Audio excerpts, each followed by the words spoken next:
नमस्कार साथियों, मैं अनुष्का एक बार फिर से आप सभी को बहुत बहुत स्वागत और अभिनंदन करते हैं आपके अपने यूट्यूब चैनल शायद सहपाठी में। तो साथियों, आज मैं लेकर आई हूँ यूजीसी नेट के यूनिट 7 में लगी कहानी ईदगाह। तो जैसे ये मुंशी प्रेमचंद जी द्वारा लिखित अत्यंत मार्मिक कहानी है, लेकिन हम मुंशी प्रेमचंद के जीवन परिचय से नेट में क्वेश्चन कम बनते हैं, तो हम इसके जो महत्वपूर्ण अन्य ईदगाह कहानी से जो जुड़े हुए अन्य महत्वपूर्ण बिंदु हैं उन पे चर्चा कर लेते हैं। बस इतना देख लीजिए कि इन्होंने उर्दू की कई रचनाओं को हिंदी में ट्रांसलेट किया है। तो हिंदी में किस नाम से है और उर्दू में इसका क्या नाम है, तो ये 2-3 रचनाएं हैं, उनको देख लीजिए। जैसे प्रेमाश्रम है, प्रेमाश्रम को उर्दू में इन्होंने लिखा है गोसा-ए-आफियत।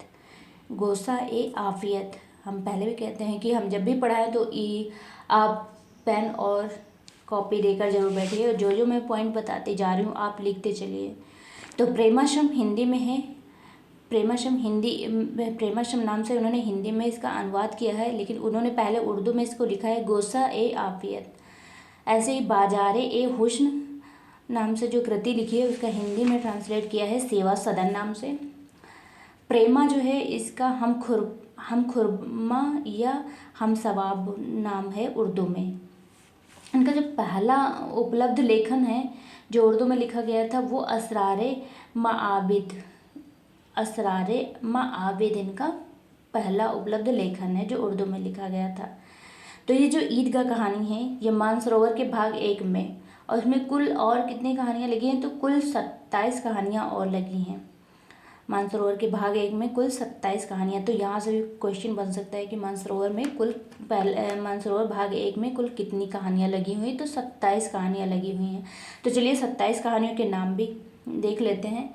तो पहले नंबर पे है अलगोजा, दूसरे नंबर पर है ईदगाह, तीसरी है माँ, चौथी है बेटो अली विधवा, पाँचवीं है बड़े भाई साहब, छठी है शांति, सातवीं है नशा, आठवीं है सोमनी, नौवीं है ठाकुर का कुआं, 10वीं है घर जमाई, 11वीं है पूस की रात, 12वीं है झांकी, 13वीं है गुल्ली डंडा, 14वीं है ज्योति, 15वीं है दिल की रानी, 16वीं है धिक्कार, 17वीं है कायर, 18वीं है शिकार श्री राम शर्माचार्य जी की भी है, 19वीं है सुभागी, 20वीं है लाछन, 21वीं है आखिरी शिला, 22वीं है तानमान, 23वीं है घास वाली, 24वीं है गिला, 25वीं है रसिक संपादक, 26वीं है मनोव्रत और 27वीं है 27 है अनुभव।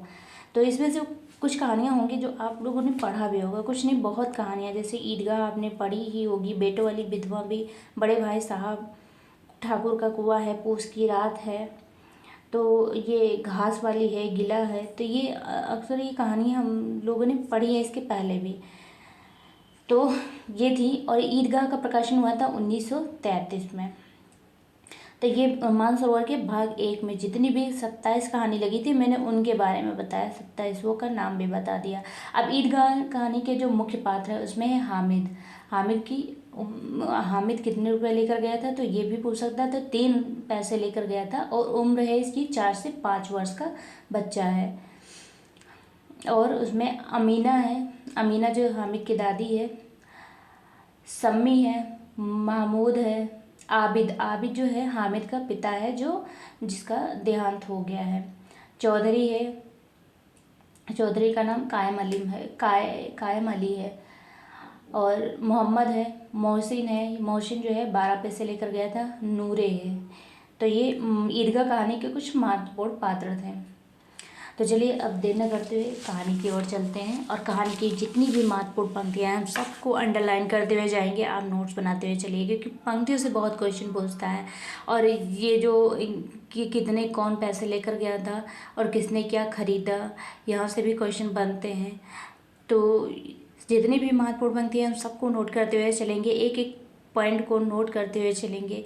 जितनी भी मैंने डाल दी हैं कहानियाँ यूट्यूब पे अपने, वो सारी देख लीजिए। अगर आप अच्छे से तैयारी करना चाहते हैं तो एक एक कहानी और जितने भी निबंध डाल दिए उनको देख डालिए, यहीं से क्वेश्चन बनते हैं। अगर आपने इतना कहानी, नाटक, निबंध उपन्यास, आत्मकथा और इतने 5-6 टॉपिक तैयार कर लिया तो हिंदी साहित्य का इतिहास भी आप यूट्यूब से ही पढ़ सकते हैं। तो चलिए देर न करते हुए कहानी की ओर चलते हैं। रमज़ान के पूरे 30 रोज़ बाद हम कभी भी कहते हैं, कभी भी नाटक भी अगर या निबंध भी, तो हम कहते हैं जो आगे की जो पंक्तियाँ होती हैं प्रारंभ की, वो बहुत इम्पोर्टेंट होती हैं, किसी भी नाटक हो या कहानी हो या निबंध हो। तो रमज़ान के पूरे 30 रोज़ के बाद आज ईद आई है। ईद आई है, कितनी सुहानी और रंगीन सुबह है। बच्चे की तरह पुरतबस्सुम दरख्तों पर कुछ अजीब हरियावल है, खेतों में कुछ अजीब रौनक है, आसमान में कुछ अजीब फिजा है। आज का आफताब देख कितना प्यारा है।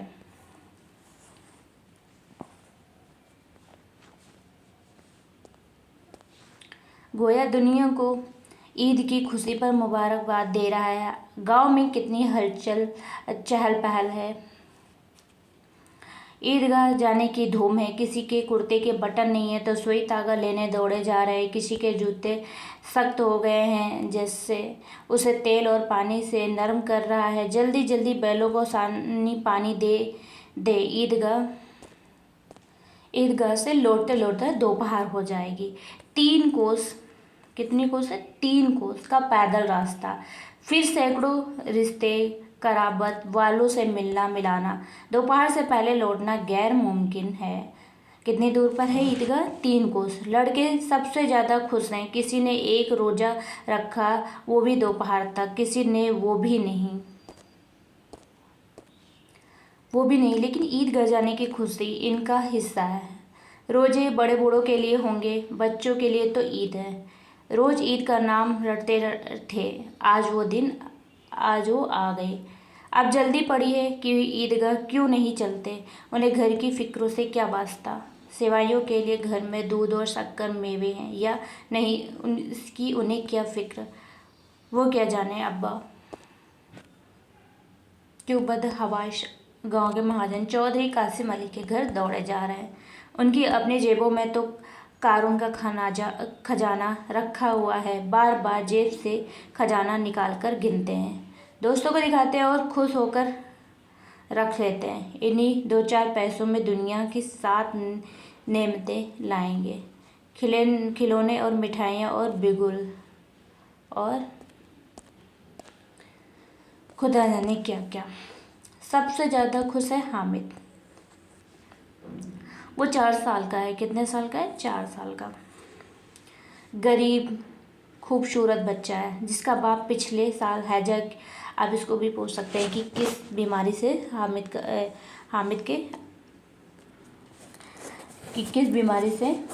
के पिता की मृत्यु हुई थी, तो हैजा हुआ था कि नज़्र हो गया था और माँ न जाने क्यों जर्द होती होती एक दिन मर गई। किसी को पता ना चला कि बीमारी क्या है, कहती किससे, कौन सुनने वाला था। दिल पर जो गुजरती थी सहती थी, और जब सहा ना गया तो दुनिया रुख्सत हो गई। अब हामिद अपनी बूढ़ी दादी अमीना, यही इसकी दादी का क्या नाम है, अमीना, की गोद में सोता है और उतना ही खुश है। उसके अब्बा जान बड़ी दूर रुपए कमाने गए हैं और बहुत सी थैलियाँ लेकर आएंगे। अम्मी जान अल्लाह मियाँ के घर मिठाई लेने गई हैं, इसीलिए खामोश है। हामिद के पाँव में जूते नहीं हैं, सर पर एक पुरानी टोपी है जिसका गोटा सा हो गया है, फिर भी वो खुश है। जब उसका अब्बा जान थैलियाँ और अम्मा जान नेमतें लेकर आएंगे तब वो दिल के अरमान निकालेगा। तब देखेंगे कि महमूद और मोहसिन, आजर और समी, ये बच्चों के नाम है, ये भी याद रखिएगा, और समी कहाँ से इतने पैसे लाते हैं दुनिया में।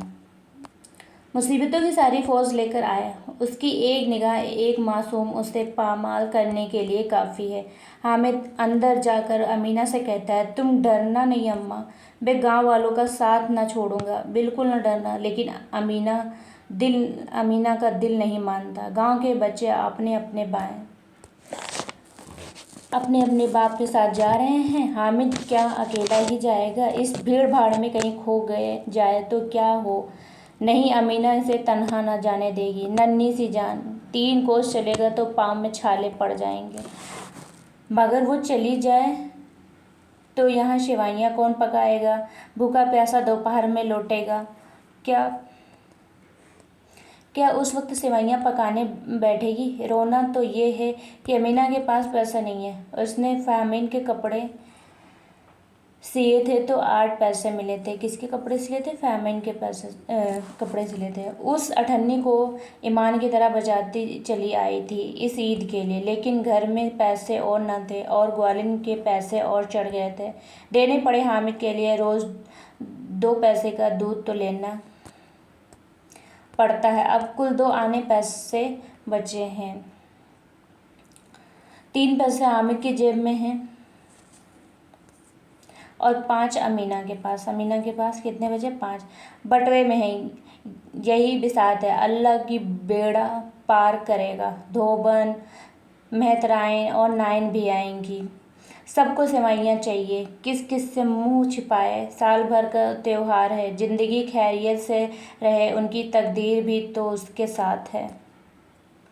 बच्चे को खुदा सलामत रखे, ये दिन भी यूं ही कट जाएगा। गांव से लोग चले और हामिद भी बच्चों के साथ था। तब सब के सब दौड़ कर निकल जाते, फिर किसी दरख्त के नीचे खड़े होकर साथ वालों का इंतज़ार करते। ये लोग क्यों इतने आहिस्ता आहिस्ता चल रहे हैं? शहर का सैलाब शुरू हुआ। सड़क के दोनों तरफ अमीरों के बाग हैं। पुख्ता चार दीवारी हुई है। दरख्तों में आम लगे हुए हैं। आमिर ने एक कंकरी उठाकर एक आम पर निशाना लगाया। माली अंदर गाली देता हुआ बाहर आया। बच्चे वहाँ एक फरलांग पर हैं, खूब हंस रहे हैं। माली को खूब उल्लू बनाया। बड़ी बड़ी इमारतें आने लगी हैं। ये अदालत है, ये मदरसा है, ये घर, क्लब।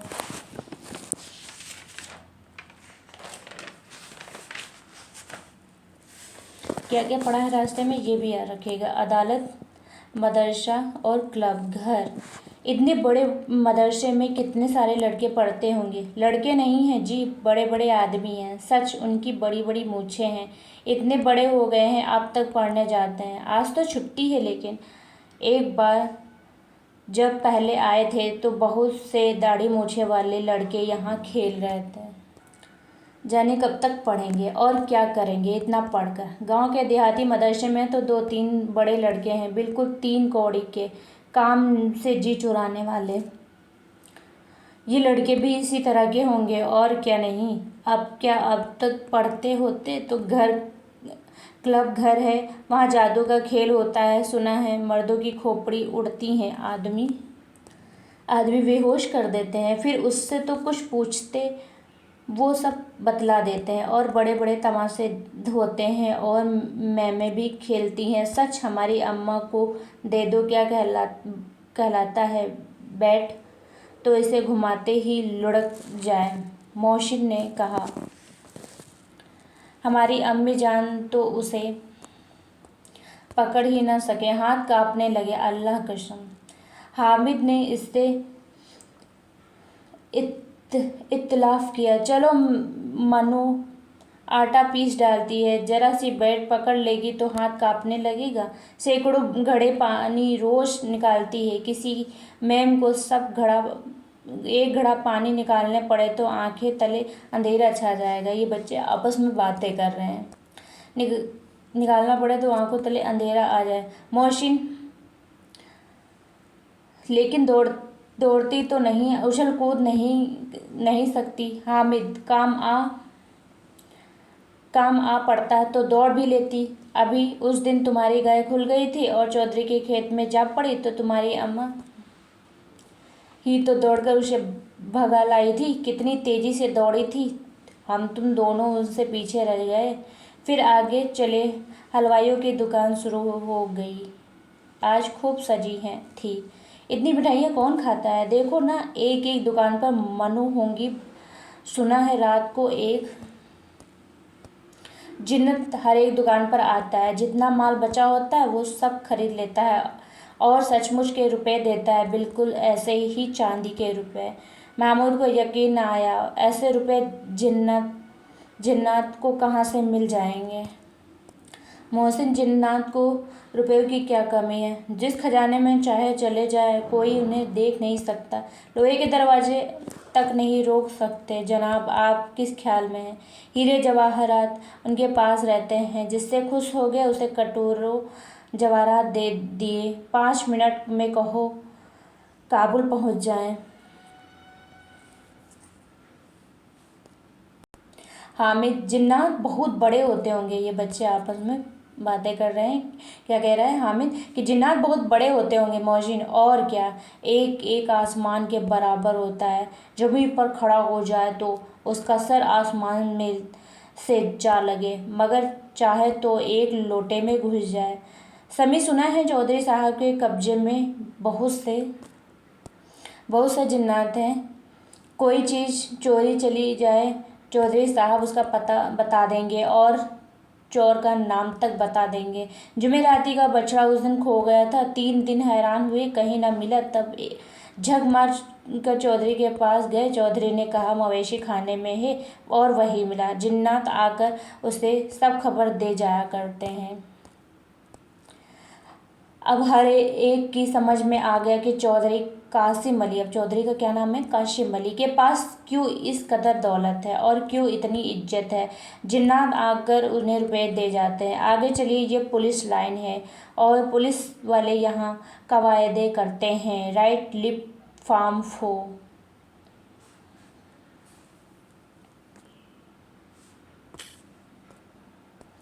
नूरे ने तस्हीक की, यहाँ पुलिस वाले पहरा देते हैं, जब ही तो उन्हें बहुत खबर है। अजी हजरत, ये लोग चोरियाँ कराते हैं। शहर के जितने चोर डाकू हैं सब इनसे मिले रहते हैं। रात को सब एक मोहल्ले में चोरों से कहते हैं और दूसरे मोहल्ले में पुकारते हैं, जागते रहो। मेरे मामू साहब, अब किसके मामू हैं? नूरे के जो मामू हैं। नूरे के मामू जो है, मामू साहब एक थाने में सिपाही हैं। कौन है? नूरे के मामू कांस्टेबल हैं। 20 रुपये महीने पाते हैं। कितने रुपये सैलरी? 20 रुपये, लेकिन थैलियाँ भर भर कर भेजते हैं। मैंने एक बार पूछा था, मामू आप इतना रुपये लाते कहाँ से हैं? हंस कर कहने लगे, बेटा अल्लाह देता है। फिर आप बोले, हम चाहे तो एक दिन में लाखों बार रुपए मार लाएं, हम तो उतने ही लेते हैं जितने हैं, अपनी बदनामी ना हो और नौकरी बची रहे। हामिद ने ताज्जुब से पूछा, ये लोग चोरी कराते हैं और इन्हें कोई पकड़ता नहीं है? नूरे उसकी कोताह फहमी पर रहम खाकर कहा, अरे अहमक, उन्हें कौन पकड़ेगा? पकड़ने वाले तो ये खुद हैं, लेकिन अल्लाह इन्हें सज़ा भी खूब देता है। थोड़े दिन हुए मामू के घर में आग लग गई, सारा माल मत्ता जल गया, एक बर्तन तक न बचा। कई दिन तक दरख्त के साए के नीचे सोए। अल्लाह कसम, फिर न जाने कहाँ से कर्ज लाए तो बर्तन भाड़े आए। बस्ती घनी होने लगी। ईदगाह जाने वालों के मजमे नजर आने लगे, एक से एक जर्क बर्क पोशाक पहने हुए। कोई तांगे पर सवार, कोई मोटर पर चलते, तो कपड़े से इत्र की खुशबू उड़ती थी। डाकानों की ये मुख्तसर सी टोली अपनी बेसर ओ समानी से बेहिस, अपनी खस्ता हाल में मगर साबिर व साकित चली जाती थी। जिस चीज़ की तरफ ताकते रह जाते और पीछे से बार बार हॉर्न की आवाज़ होने पर भी खबर न होती। मोहसिन तो मोटर के नीचे आते आते बचा। कौन? मोहसिन जो है, मोटर के नीचे आते आते बचा। वो ईदगाह नजर आई। जमात शुरू हो गई। ऊपर इमली के घने दरख्तों का साया है, नीचे खुला हुआ पुख्ता फर्श है जिस पर जाजिम बिछा हुआ है और नमाजियों की कतारें एक के पीछे दूसरे खुदा जाने कहाँ तक चली गई। पुख्ता फर्श के नीचे जाजिम भी नहीं, कई कतारें खड़ी हैं जो आते जाते पीछे खड़े होते जाते हैं। आगे हर जगह नहीं रही। यहाँ कोई रुतबा और ओहदा नहीं देखता। इस्लाम की निगाह में सब बराबर हैं। डाकानों ने भी वजू किया है और जमात में शामिल हो गए। कितनी बाकायदा मुनज्जम जमात है। लाखों आदमी एक साथ झुकते हैं, एक साथ दो जानू बैठ जाते हैं और ये अमल बार बार होता है ऐसा मालूम हो रहा है।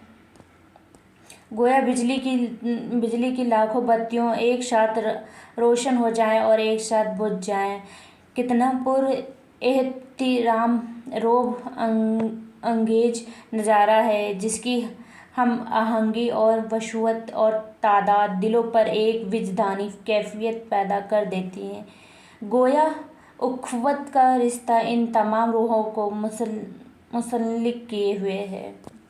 अब यहाँ से भाग दूसरा है, भाग 1-2 करके है डिवाइड किया हुआ है। नमाज ख़त्म हो गई, लोग बाहम गले मिल रहे हैं। कुछ लोग मोहताजों और साइलों को खैरात कर रहे हैं जो आज यहाँ हज़ारों जमा हो गए हैं। हमारे दहकानों ने मिठाइयाँ और खिलौनों की दुकानों पर यूरिस्ट की बूढ़े भी इन दिलचस्पियों में बच्चों से कम नहीं हैं। ये देखो हिंडोला है, 1 पैसे देकर आसमान पर जाते मालूम होंगे। कितना हिंडोले का कितना पैसा? 1 पैसा। कभी ज़मीन पर गिरते हैं। ये चरखी है, लकड़ी के घोड़े, ऊँट, हाथी झंडों से लटके हुए हैं। 1 पैसे देकर बैठ जाओ और 25 चक्कर का मज़ा लो। महमूद और मोहसिन दोनों हिंडोले पर बैठे हैं। महमूद और मोहसिन दोनों हिंडोले पे झूला झूले हैं। आजर और समी घोड़े पर, और आजर और अम्मी किस पे? घोड़े पर। उनके बुजुर्ग इतने ही तिफलाना अस्तियाक से चरखी पर बैठे हैं। महमूद दूर खड़ा है, 3 ही पैसे तो उसके पास हैं। जरा सा चक्कर खाने के लिए वो अपने खजाने का सुलूस नहीं सिर्फ कर सकता है। मोहसिन का बाप बार बार उसे चरखी पर बुलाता है, लेकिन वो राजी नहीं होता। बूढ़े कहते हैं, इस लड़के से अभी से अपना पराया आ गया। हामिद सोचता है, क्यों किसी का एहसान लो। उसरत ने उसे ज़रूरत से ज़्यादा जकी उलहिस बना दिया है। सब लोग चरखी से उतरते हैं, खिलौनों की खरीद शुरू हो जाती है। सिपाही और गुजरिया और रानी और वकील और धोबी और भिश्ती बेइम्तियाज रान से रान मिलाए बैठे हैं। धोबी राजा रानी के बगल में है और भिश्ती वकील साहब के बगल में। वाह, कितने खूबसूरत बोला ही चाहते हैं। महमूद सिपाही पर लट्टू हो गया। खाकी वर्दी और पगड़ी, लाल कंधे पर बंदूक, मालूम होता है अभी कवायद के लिए जा रहा है। मोहसिन को भिश्ती पसंद आ गई। मोहसिन को क्या पसंद आई? भिश्ती। कमर झुकी हुई है, उस पर मशक दहाना एक हाथ में पकड़े हुए हैं, दूसरे हाथ में रस्सी है। कितना बस्सास चेहरा है, शायद कोई गीत गा रहा है। मशक से पानी टपकता हुआ मालूम होता है। नूरी को वकील से मुनासिबत है। नूरी को क्या है? वकील। कितनी माना सूरत है, सियाह चुगा, नीचे सफ़ेद अचकन के सीने की जेब में सुनहरी जंजीर, एक हाथ में कानून की किताब लिए हुए। मालूम होता है अभी किसी अदालत से जिरा या बहस कर चले आ रहे हैं। ये सब 2-2 पैसे के खिलौने। कितने पैसे के हैं? 2-2 पैसों के। हामिद के पास कुल 3 पैसे हैं। अगर 2 का एक खिलौना ले लिया फिर और क्या लेगा? नहीं, खिलौने फिजूल हैं। कहीं हाथ से गिर पड़े तो चूर चूर हो जाए, जरा सा पानी पड़ जाए तो सारा रंग धुल जाए। इन खिलौनों को लेकर वह क्या करेगा? किस मसरफ के हैं? मोहसिन कहता है, मेरा भिश्ती रोज़ पानी दे जाएगा सुबह शाम। मोहसिन क्या खरीदता है? भिश्ती।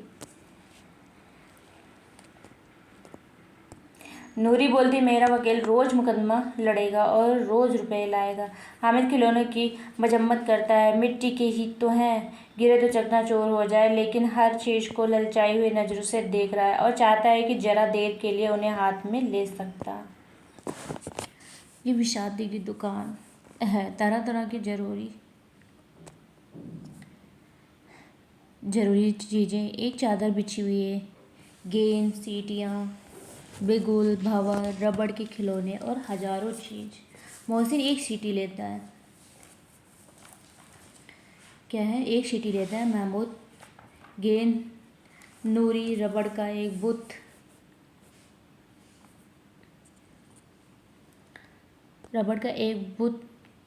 जो चूचू करता है, और समी एक खंजरी। इतने खिलौने सारे बच्चे लेते हैं।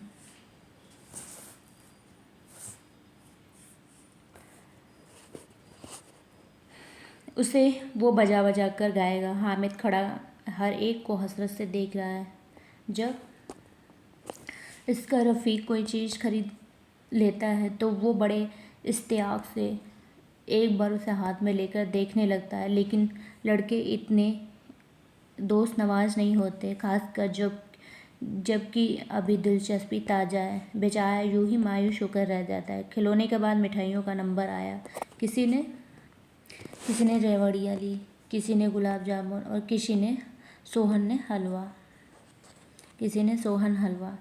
मज़े से खा रहा है। हामिद उनकी बिरादरी से खारिज है। कमबख्त की जेब में 3 पैसे हैं, क्यों नहीं कुछ लेकर खाता। हरीस निगाहों से सब की तरफ देखता है। मोहसिन ने कहा, हामिद ये रेवड़ियाँ ले जा, कितनी खूबसूरत हैं।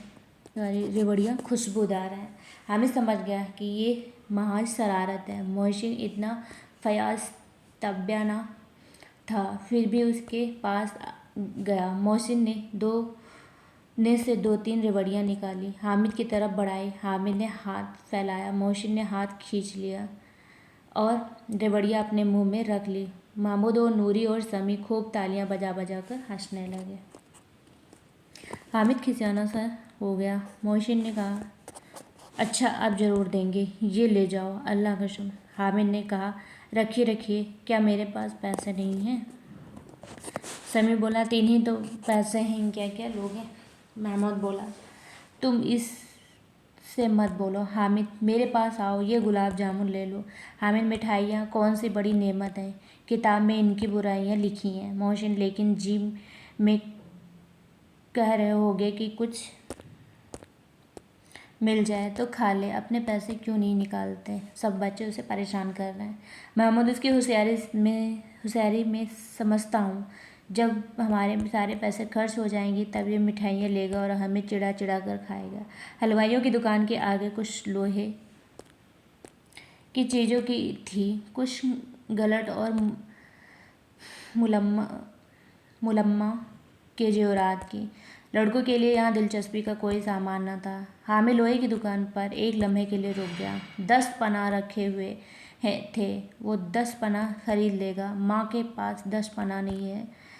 तवे से रोटियां उतारती है तो हाथ जल जाता है। अगर वो 10 पना ले जाकर अम्मा को दे दे तो कितनी खुश होंगी। फिर उसकी उंगलियां कभी नहीं चलेंगी। घर में एक काम की चीज़ हो जाएगी। खिलौने से क्या फ़ायदा, मुफ्त में पैसा खराब होते हैं। ज़रा देर ही तो खुशी होती है, फिर तो उन्हें कोई आँख उठाकर कभी नहीं देखता, या तो घर पहुँचते पहुँचते टूट फूट कर बर्बाद हो जाएंगे। ये छोटे बच्चे जो ईदगाह नहीं जा सकते हैं, जिद करके ले लेंगे और तोड़ डालेंगे। ये सब अपने मन को समझा रहा है छोटा सा बच्चा।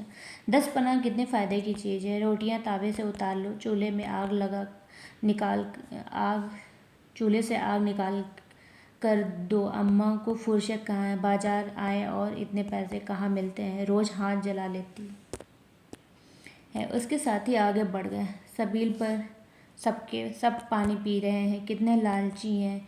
सबने इतनी मिठाइयाँ ली, किसी ने मुझे एक भी नहीं दी। इस पर कहते हैं मेरे साथ खेलो, मेरी तख्ती धो लाओ।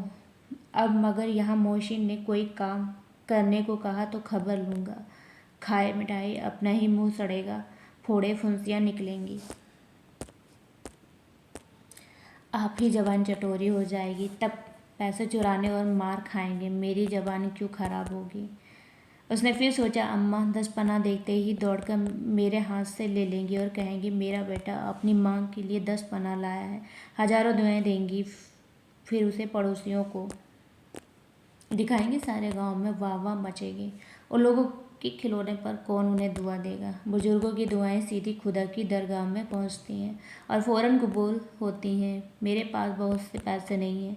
जब ही मोहसिन और महमूद यूँ मिजाज दिखाते हैं, मैं भी उनको मिजाज दिखाऊंगा। वो खिलौने खेलें, मिठाइयाँ खाएं, मैं गरीब सही, किसी से कुछ मांगने तो नहीं जाता।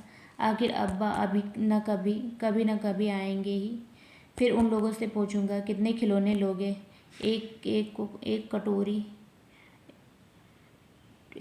टोकरी दूंगा और दिखा दूंगा कि दोस्तों के साथ इस तरह सलूक किया जाता है। जितने गरीब लड़के हैं सबको अच्छे करते। कुर्ते दिलवा दूंगा और किताबें दे दूंगा। ये नहीं कि 1 पैसे की रिवड़ियाँ ले तो चिढ़ा चिढ़ा कर खाने लगे। 10 पना देखकर सबके सब हंसेंगे। अहमक तो ही है सब।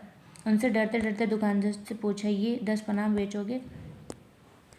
दुकानदार ने उसकी तरफ देखा और साथ कोई आदमी न देखकर, वो तुम्हारे काम का नहीं है। बिकाऊ है या नहीं है? बिकाऊ है जी। और यहाँ क्यों लाद कर लाए हैं? तो बतलाती क्यों नहीं? क्या पैसे का दोगे? 6 पैसे लगेगा। कितने पैसे का बताया? 6 पैसे का। हामिद का दिल बैठ गया। कलेजा मजबूत करके बोला, 3 पैसे लोगे? और आगे बढ़ा कि दुकानदार की घुर्कियों ने ना सुने, मगर दुकानदार ने घुर्कियाँ ना दी। 10 पना उसकी तरफ बढ़ा दिया और पैसे ले लिया। हामिद ने 10 पना कंधे पर रख लिया, गोया बंदूक है, और शान से अगड़ता हुआ अपने रफ़ीकों के पास आया। मोहसिन ने हंसते हुए कहा, ये 10 पना लाया है अहमक, इसे क्या करोगे? हामिद ने 10 पना को ज़मीन पर पटक कर कहा, जरा अपना भिश्ती ज़मीन पर गिरा दो, सारी पसलियाँ चूर चूर हो जाएंगी बच्चों की। महमूद, तो ये 10 पना कोई खिलौना है? हामिद, खिलौना क्यों नहीं है? अभी कंधे पर रखा, बंदूक हो गया, हाथ में ले लिया, फ़कीर का चिमटा हो गया। चाहो तो इससे तुम्हारी नाक पकड़ लूँ, एक चिमटा दूँ तो तुम लोगों के सारे खिलौनों की जान निकल जाए। तुम्हारे खिलौने कितना ही कम जोर लगाएं, इसका बाल बांका नहीं कर सकते। मेरा बहादुर शेर है ये 10 पना। समी मुतासिर होकर बोला, मेरी खंजरी से बदलोगे तो 2 आने की है। हामिद ने खंजरी की तरफ हिकारत से देख कर कहा, मेरा 10 पना चाहे तो तुम्हारी खंजरी का पेट फाड़ डाले, बस एक चिमटे की झिल्ली लगा दी। ढप ढप बोलने लगी, जरा सा पानी लगे तो ख़त्म हो जाए। मेरा बहादुर 10 पना तो आग में, पानी में, आंधी में, तूफान में बराबर डटा रहेगा। मेला बहुत दूर पीछे छूट चुका था। 10 बज रहे थे। कितना बज रहा था? 10। घर पहुंचने की जल्दी थी। सब 10 पना नहीं मिल सकता। अब किसी के पास पैसे भी तो नहीं रहे। हामिद है बड़ा होशियार। अब 2 फरीक हो गए, महमूद, मोहसिन और नूरी एक तरफ, हामिद तनहा दूसरी तरफ। समी गैर जानिबदार है, जिसकी फतह देखेगा उसकी तरफ हो जाएगा। मुनाजरा शुरू हो गया। आज हामिद की ज़बान बड़ी सफाई से चल रही है। इत्तेहाद ए सलासा उसके जारहाना अमल से परेशान हो रहा है। सलासा के पास तादाद की ताकत है, हामिद के पास हक और अखलाक। एक तरफ मिट्टी, रबड़ और लकड़ी की चीज़ें, दूसरी जानिब अकेला लोहा। तो उस वक्त अपने आप को फौलाद कह रहा है। वो सब सिकन है। अगर कहीं शेर की आवाज़ कान में आ जाए तो मियाँ भिश्ती के और शान खता हो जाए, मियाँ सिपाही मटकी बंदूक छोड़कर भागे, वकील साहब का सारा कानून पेट में समा जाए, चुगिल से मुंह में छुपा कर लेट जाए, मगर बहादुर ये रुस्तम, ये हिंद लपक कर शेर की गर्दन पर सवार हो जाएगा। ये मतलब वो बता रहा है, मोहम्मद हामिद बता रहा है इन लोगों को, अपने दोस्तों को, कि चिमटे की से क्या क्या कर सकते, और उसकी आंखें निकाल लेगा। मोहसिन ने एड़ी चोटी का जोड़ लगा कर कहा, अच्छा तुम्हारा 10 पना पानी तो भर सकता है। हामिद ने 10 पना को सीधे करके कहा कि ये भिश्ती को एक डांट पिलाएगा तो दौड़ा हुआ पानी लाकर उसके दरवाजे पर छिड़कने लगेगा जनाब। इससे तो चाहे घड़े, मटके और कूड़े भर लो। मोहसिन का नातिका बंद हो गया। नूरी ने कुमुख पहुंचाई, बच्चा गिरफ्तार हो जाए तो अदालत में बंधे बंधे फिरेंगे। अब तो हमारे वकील साहब भी पैरवी करेंगे। बोलिए जनाब। हामिद के पास इस वार का दफ़ई इतना आसान न था। दफ़तन उसने जरा मोहलत पा जाने के इरादे से पूछा, इसे पकड़ने कौन आएगा? महमूद ने कहा, यह सिपाही बंदूक वाला। हामिद ने मुँह चढ़ाकर कहा, ये बेचारे इस रुस्तम हिंद को पकड़ लेंगे। अच्छा लाओ आगे, जरा मुकाबला हो जाए। इसकी खूबसूरत देखते ही बच्चे की माँ मर जाएगी। पकड़ेगा क्या बेचारा। मोची ने ताजा दम होकर वार किया, तुम्हारे 10 पनाह का मुंह रोज आग में जला करेगा। हामिद ने पास जवाब तैयार था, आग में बहादुर कूदते हैं जनाब। तुम्हारे ये वकील और सिपाही और भिस्ती डरपोक हैं, सब घर में घुस जाएंगे। आग में कूदना वो काम है जो रुस्तम ही कर सकता है। नूरी ने इंतहाई जिद्दत से काम किया। तुम्हारा 10 पनाह बावर्ची खाने में ज़मीन पर पड़ा रहेगा। मेरा वकील शान है, से मेज कुर्सी लगाकर बैठेगा। इस जुमले ने मुर्दों में भी जान डाल दी। समी भी जीत गया। बेशक बड़े मार की बात कही, 10 पनाह बावर्ची खाने में पड़ा रहेगा। हामिद ने धांधली की, मेरा 10 पनाह बावर्ची खाने में रहेगा। वकील साहब कुर्सी पर बैठेगा तो जाकर उन्हें ज़मीन पर पटक देगा और सारा कानून उसके पेट में डाल देगा। इस जवाब में बिल्कुल जान न थी, बिल्कुल बेतुकी सी बात थी, लेकिन कानून पेट में डालने वाली बात छा गई। तीनों सुरमा मुँह ताकते रह गए। हामिद ने मैदान जीत लिया। गो सलासा के इस पास अभी गेंद, सीटी और बुत रिजर्व थे, मगर इन मशीन गनों के सामने उस बुज़दिलों में कौन पूछता है। 10 पनाह रुस्तम हिंद, इसमें किसी को चूक चीरा की गुंजाइश नहीं है। फतेह को मफ्तूहों से खुशामद का मिजाज मिलता है, वो हामिद को मिलने लगा। अब सब ने 3-3 आने खर्च किए और कोई काम की चीज़ न ला सके। हामिद ने 3 ही पैसे में रंग जमा लिया। खिलौनों का क्या एतबार, 2-1 दिन में टूट जाएंगे। हामिद का 10 पनाह तो फतेह रहेगा। हमेशा सुल्ह की शर्तें तय होने लगी। मोहसिन ने कहा, जरा अपना चमटा दो, हम भी तो देखें। तुम चाहो तो हमारा वकील देख लो। हामिद, हमें इसमें कोई एतराज़ नहीं है। फैयाज़ तबा फतेह है। 10 पनाह बारी बारी से महमूद, मोहसिन और नूर और समी सबके हाथों में गया और उसके खिलौने बारी बारी हामिद के हाथ में आए। कितने खूबसूरत खिलौने हैं, मालूम होता है बोला ही चाहते हैं, मगर इन खिलौने के लिए कौन दुआ देगा और इन खिलौनों को देख कर इतना खुश होगा जितना अम्मा जान 10 पनाह को देखकर होंगी। उसे अपने तर्जे अमल पर मुतल्लक पछतावा नहीं है। फिर अब 10 पनाह तो है और सबका बादशाह। रास्ते में महमूद ने 1 पैसे की कंकड़ियाँ ली। इसमें हामिद को भी खिराज मिला, हालांकि वो इनकार करता रहा। मोहसिन और समी ने 1-1 पैसे के फालसे लिए। हामिद को खिराज मिला। ये सब रुस्तम हिंद की बरकत है। 11 बजे कितने बजे 11 बजे गांव में चारपाल हो गई। मेले वाले आ गए। मोहसिन की छोटी बहन ने दौड़ कर बिस्ती उसके हाथ से छीन ली और मारे खुशी जो उछली तो मियाँ बिस्ती नीचे आ रहे और इस आलम जावेदानी को सिधारे। इस पर भाई बहन में मारपीट हुई। दोनों खूब रोया। उनकी अम्मा जान ये कोराम सुनकर और बिगड़ी। दोनों को ऊपर से 2-2 चांटे रसीद किए। मियाँ नूरी के वकील साहब का हाशन इससे भी बदतर हुआ।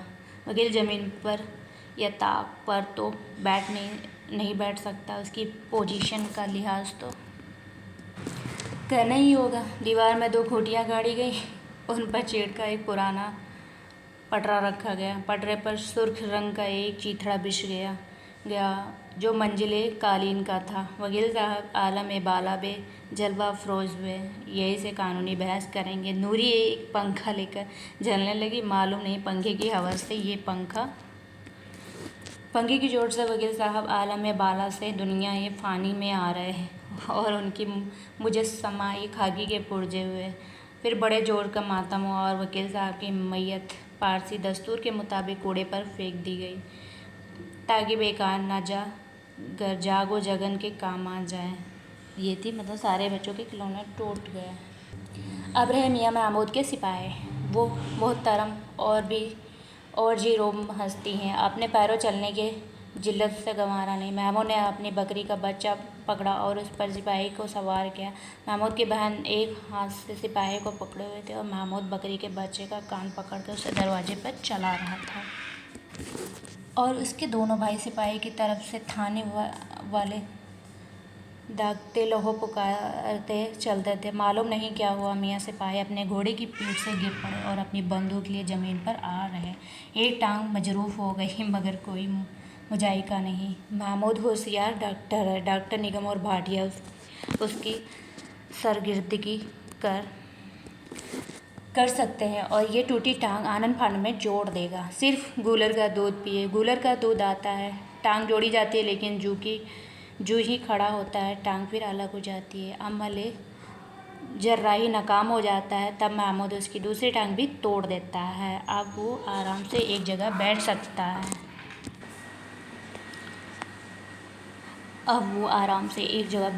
है। एक टांग से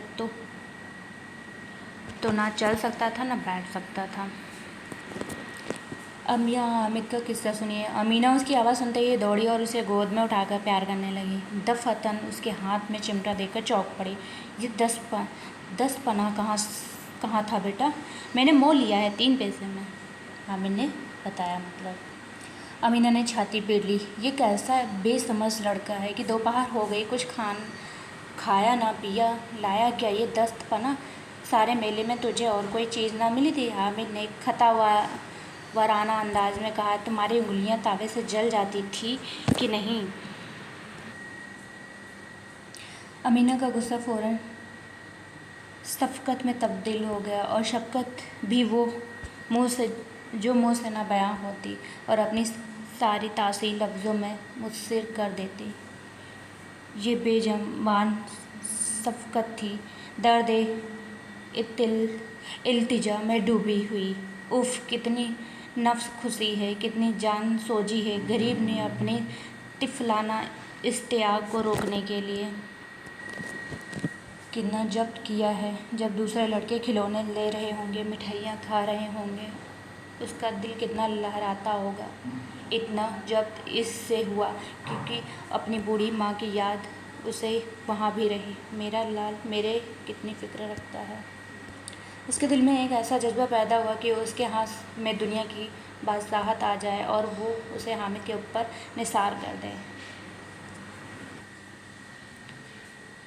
और तब बड़ी दिलचस्प बात हुई। बुढ़िया अमीना नन्ही सी अमीना बन गई और वह रोने लगी। दामन फैलाकर हामिद को दुआएं देती जाती और आंखों में आंसू की बड़ी बड़ी बूंदें गिराती जाती थी। हामिद इसका राज क्या समझता और न शायद हमारे बाज नाजरीन ही समझ सकेंगे। यहाँ पे एक चिमटा का अन्य नाम भी आया था, रुस्तम। याद रखिएगा कि चिमटा का अन्य नाम किसने? बहादुर शेर रुस्तम। तो यहीं पर इस कहानी का अंत होता है। मिलते हैं नेक्स्ट वीडियो में, तब तक के लिए नमस्कार।